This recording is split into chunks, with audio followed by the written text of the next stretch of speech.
নমস্কার,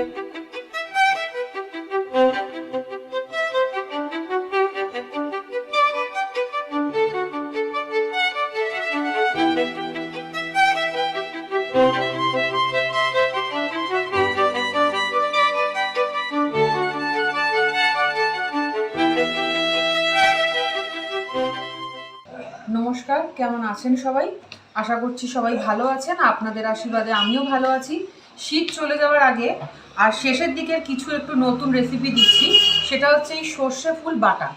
যদিও এটা আমি কখনো করিনি, তবে আমার শাশুড়ি মা করতে দেখেছি।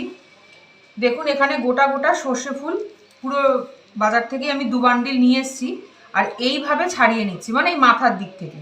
এই যে কচি ডালগুলো নেব আর বাকিগুলো ফেলে দেবো। এই যে ফুলগুলো বেছে আমি ভালো করে জলে ধুয়ে জলটা ঝরিয়ে নিচ্ছি। এতটাই হয়েছে, খুব বেশি সময় লাগে না, 20 মিনিটের মধ্যে এটা হয়ে যায়। তার মধ্যে ফুলগুলোকে দিয়ে দিচ্ছি, কিচ্ছু দেবো না, তেল বা অন্য কিছু এই মুহূর্তে কিছু দেবো না, ব্যাস খালি এটাকে ভালো করে নেড়ে নেবো। আর তার সঙ্গে 4টে কাঁচা লঙ্কাও আমি দিয়ে দিচ্ছি। ফুলগুলোকে ভালো করে দেখে নেবেন, কারণ অনেক সময় অনেক নোংরা থাকে, তো ছোট ছোট দানা বা কাঠির মতো। ভালো করে বেছে নিয়ে হালকা তেলে একটু টেলে নেব, যাতে এটা নাড়ার পর যখন আমি বাটবো তারপর এটাকে আর যেন দ্বিতীয় কিছু করতে না হয়। দেখুন, দেওয়ার সাথে সাথে নরম হয়েই যাচ্ছে। এই দেখুন,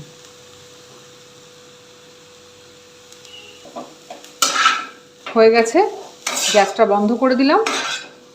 দেখুন, একেবারে নরম হয়ে গেল। এবার এটাকে আমি বেটে নেব, আর তার সাথে নেব সাদা আর কালো সর্ষে আর ওই ফুল আমি একসাথে বেটে নেব।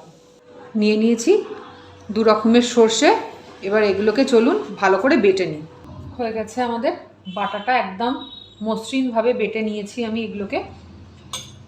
ব্যাস, এটা আর কিছুই করার প্রয়োজন নেই, শুধু এর মধ্যে পরিমাণ মতো নুনটা দেবেন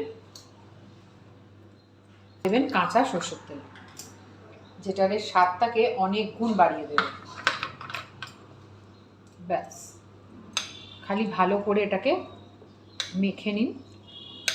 গরম ভাতে মেখে অসাধারণ লাগে এটা খেতে, এবং প্রচণ্ড ঝাঁঝ।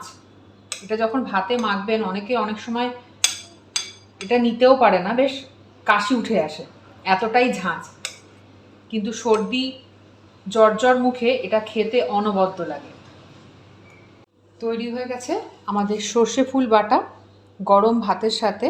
অবশ্যই সবাই ট্রাই করবেন, ভালো লাগলে লাইক আর শেয়ার করবেন, আর ইউটিউবে ইন্দুর হেসেল চ্যানেলটিকে সাবস্ক্রাইব করে দেবেন। এইভাবেই আমার পাশে থাকবেন। নমস্কার।